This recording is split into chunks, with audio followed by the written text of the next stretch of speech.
guys, konnichiwa, mame desu. Apa kabar semuanya? Genki desu ka? Mudah-mudahan semua baik-baik aja, sehat-sehat aja. Gimana lebarannya? Pasti di rumah aja ya kan? Soalnya kita di sini juga di rumah aja. Gitu. Terus hari ini aku mau masak makanan Korea.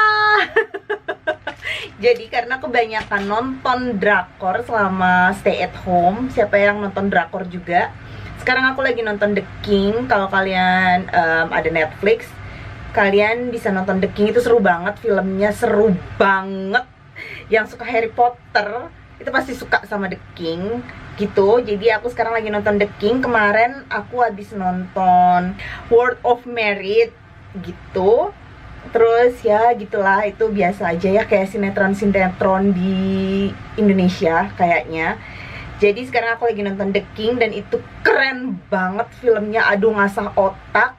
Dan karena kebanyakan nonton Korea, lihat mereka makan makanan Korea, bukannya ceritanya yang aku ngerti, tapi makanannya yang aku pengen makan, guys. Siapa yang kayak gini? Nontonnya film drakor tapi fokusnya ke makanan. Jadi kita bikin tteokbokki. Ini yang rasa amakuchi. Rasa amakuchi tuh manis-manis pedes gitu, guys. Jadi aku pengen cobain ini pertama kalinya. Jadi kita masak dulu, habis itu kita ngobrol-ngobrol tentang gimana Jepang sekarang setelah state of emergency, status daruratnya selesai tanggal 25 Mei. Gimana cara Jepang menghadapi corona? Ikutin terus ya.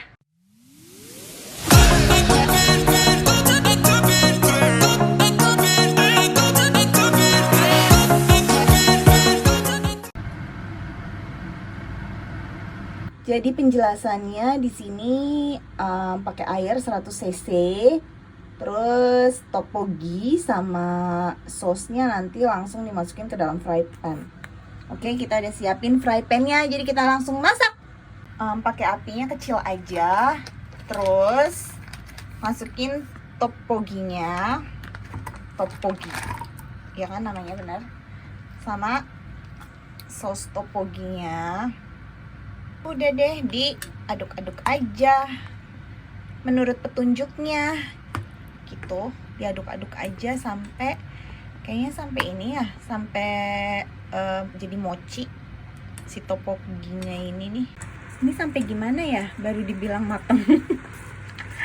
Guys, aku nggak tahu guys, dikatakan mateng itu yang seperti apa ya. Ini udah lembek-lembek sih tuh, ya kan, udah mochi-mochi gitu guys. Tapi aku nggak tahu kapan ini matengnya dan bisa dimakan. Pakai filling aja lah ya. Tutup lagi kayaknya. Tutup lagi biar kece. Ini kayaknya udah bisa kita angkat ya kan? Kayaknya ya. Oke, kita angkat aja lah. Oke. Jadi deh. Tteokbokki ya namanya. Aku nggak tahu lah. Coba koreksi ya kalau salah. Jadi ini tteokbokkinya, makan siangku udah jadi. Jangan lupa pakai kimchi. Biar berasa banget Koreanya gitu loh. Terus minumnya pakai ocha. Wow, selamat makan siang semuanya. Bismillahirrahmanirrahim. Oke, jadi kita cobain tteokbokkinya.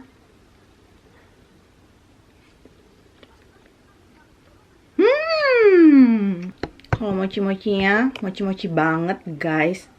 Terus beneran manis pedas kayak rasanya tadi kan amakuchi.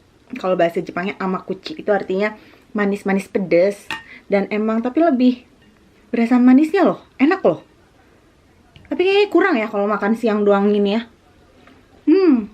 Ngeliat di drama gila, kok kayaknya enak banget ya. Pengen nyobain itu deh, yang ayam goreng yang BBQ. Itu selalu ada tuh di setiap drama. Pada suka nonton nggak? Pada nyadar nggak? Tuh kayaknya ayam goreng emang enak deh. Lebih enak daripada KFC. Jadi sekarang kita ngobrol yang lumayan berat sambil makan. Minum dulu guys. Jadi gimana corona di Indonesia?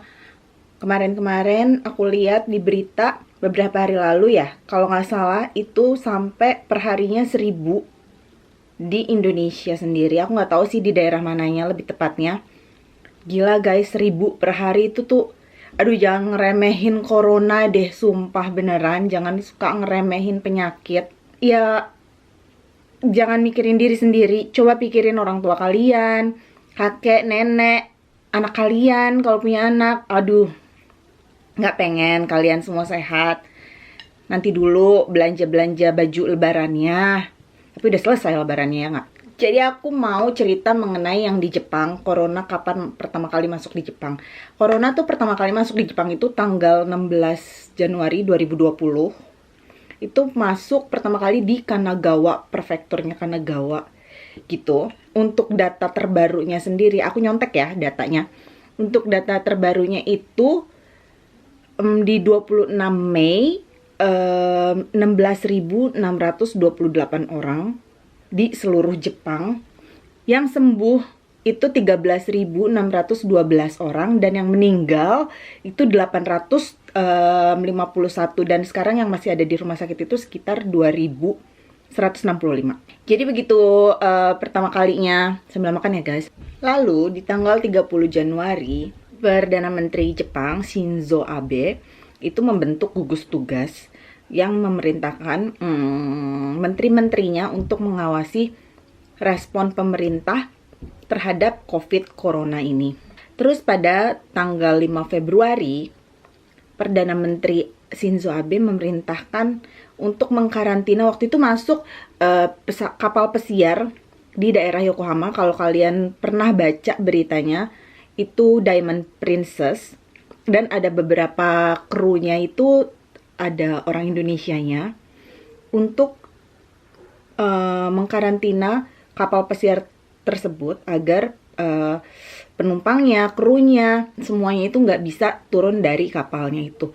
Jadi Perdana Menteri Abe mengutus ahli-ahli kesehatan, dokter, perawat untuk naik ke kapal pesiar tersebut, mengecek bagaimana keadaan penumpang dan kru yang ada di atas kapal pesiar itu tanpa harus mereka turun ke daratan.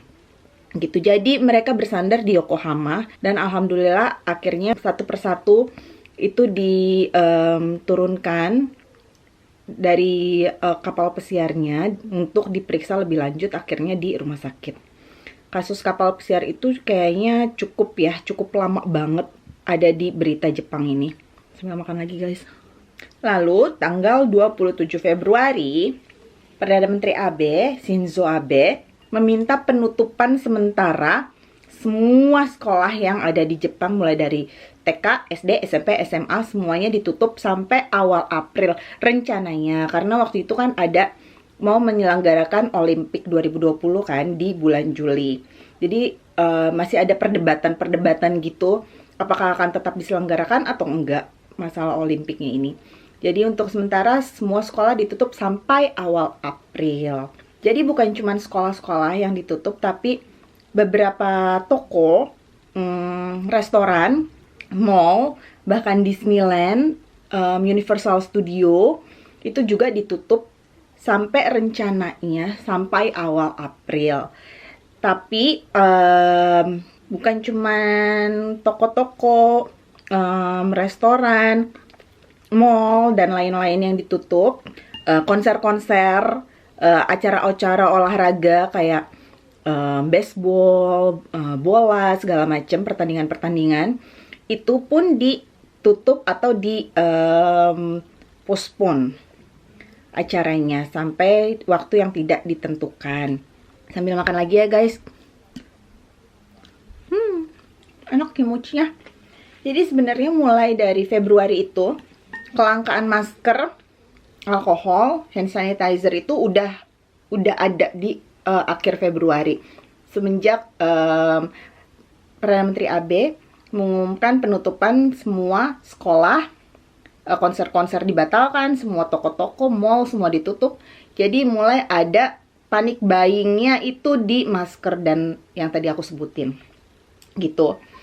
Terus bukan itu aja, di tanggal 3 April kalau nggak salah itu Perdana Menteri Abe menutup semua penerbangan internasional hampir di seluruh negara, terutama yang dari Cina itu. Kalau dari Cina udah mulai Februari, kalau nggak salah udah mulai ditutup. Dan semua penerbangan di awal April, di tanggal 3 April itu semua penerbangan internasional sudah ditutup. Tanggal 7 April, Perdana Menteri Abe mengumumkan untuk state of emergency, status darurat untuk Jepang di Tokyo, Kanagawa, Saitama, Chiba, Osaka, Hyoko, dan Fukuoka.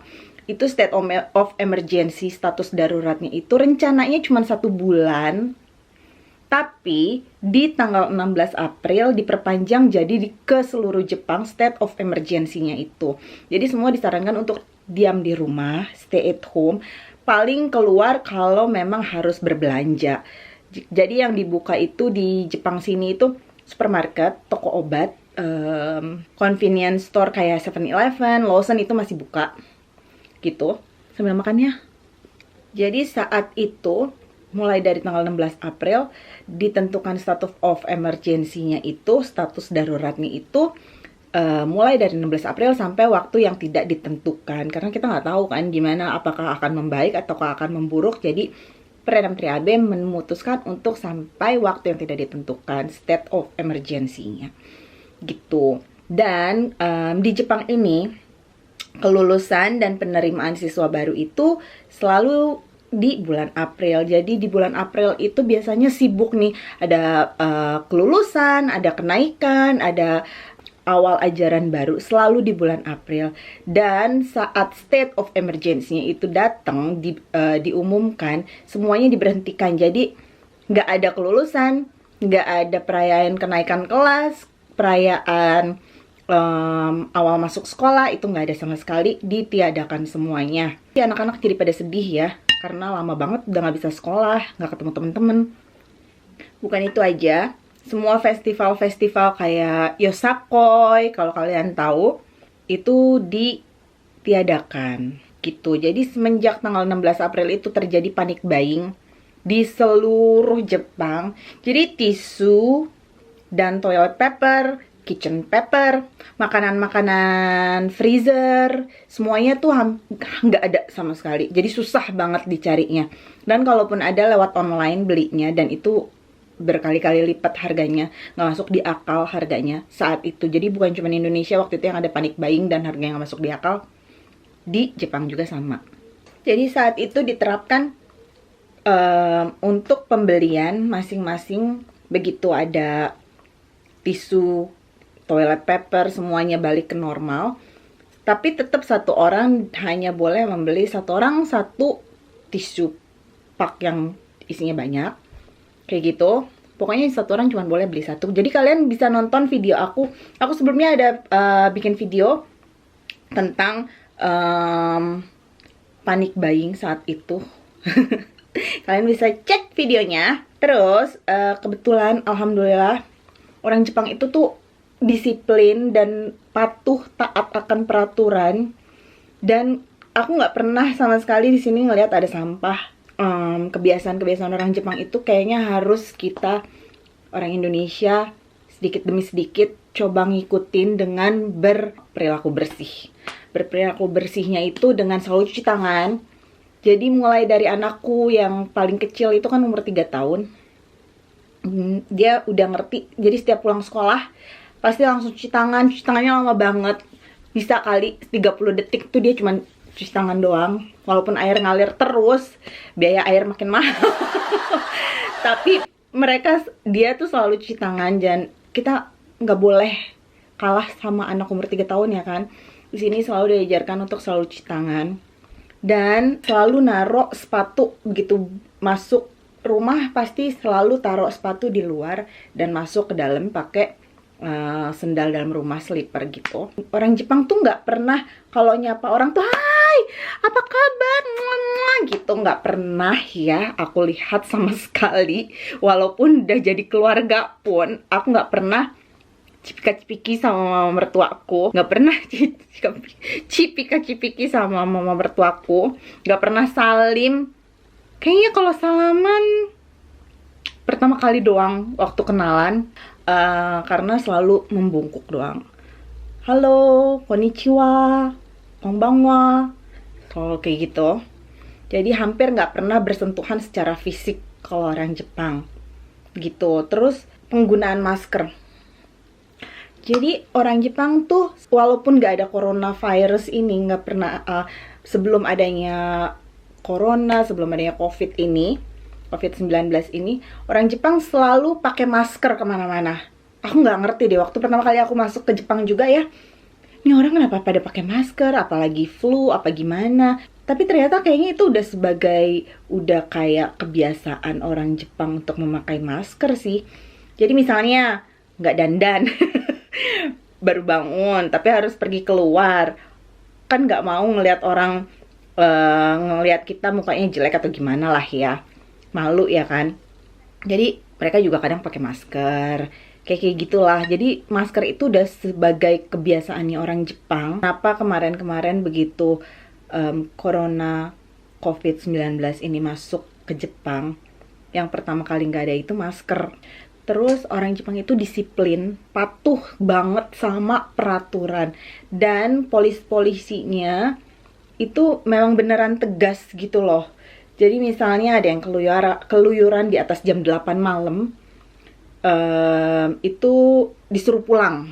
Kalau di orang-orang Jepang itu di sini ya, kalau udah berhubungan dengan polisi tuh mereka paling nggak mau karena bakalan panjang urusannya. Jadi kalau misalkan jam 8 malam ketahuan masih keluyuran, terus disuruh pulang, mereka langsung pulang karena bakalan panjang kalau nggak pulang.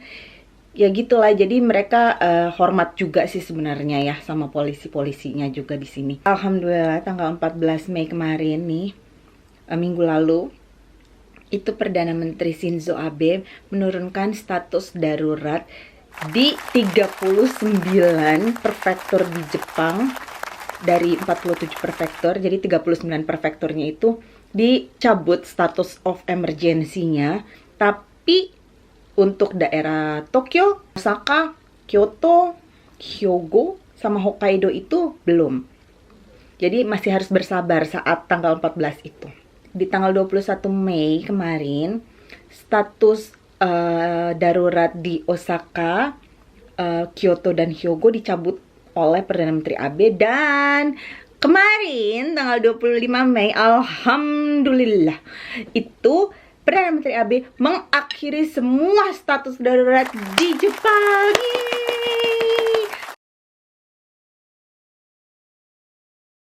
Alhamdulillah. Jadi tapi bukan berarti bisa senang-senang dulu, karena ini masih percobaan selama 3 minggu.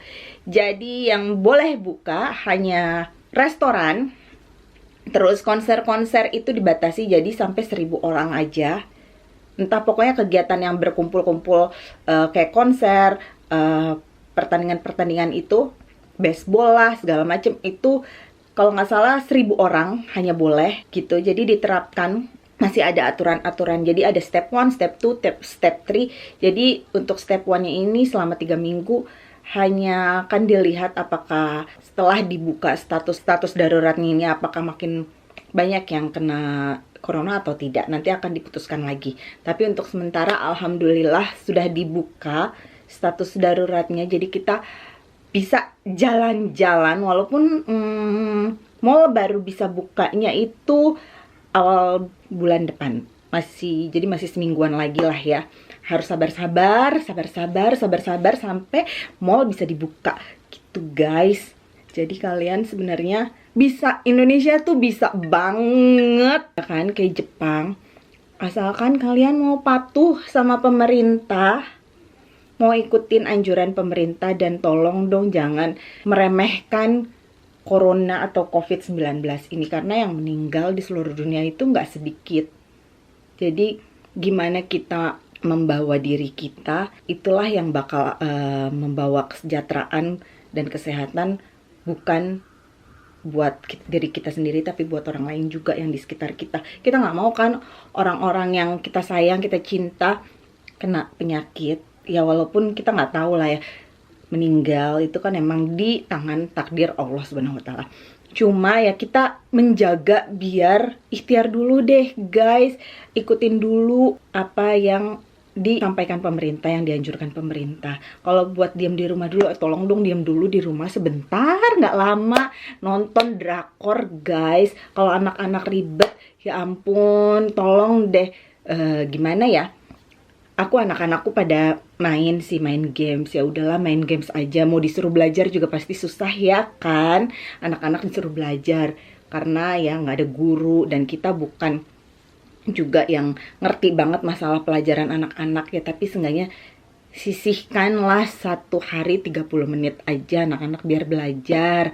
Terus walaupun mereka mau akhirnya main game, ya udah kasih aja dulu, toh nggak akan selamanya di dalam rumah stay at home-nya. Sabar-sabarin dulu. Makan lagi ya, bisa 2. Jadi sabar-sabar guys, kalau kalian pengen nge-mall ya sabar dulu, nggak sekarang. Toh lebaran juga nggak bisa kemana-mana, nggak bisa ketemu orang lain juga, ngapain beli baju lebaran, baju lebaran nggak bisa dimakan guys, ya kan? Jadi ya udahlah sabar aja di rumah. Sementara kita bisa kok, kita aja nih yang di Jepang dari Februari sampai bulan Mei itu stay at home.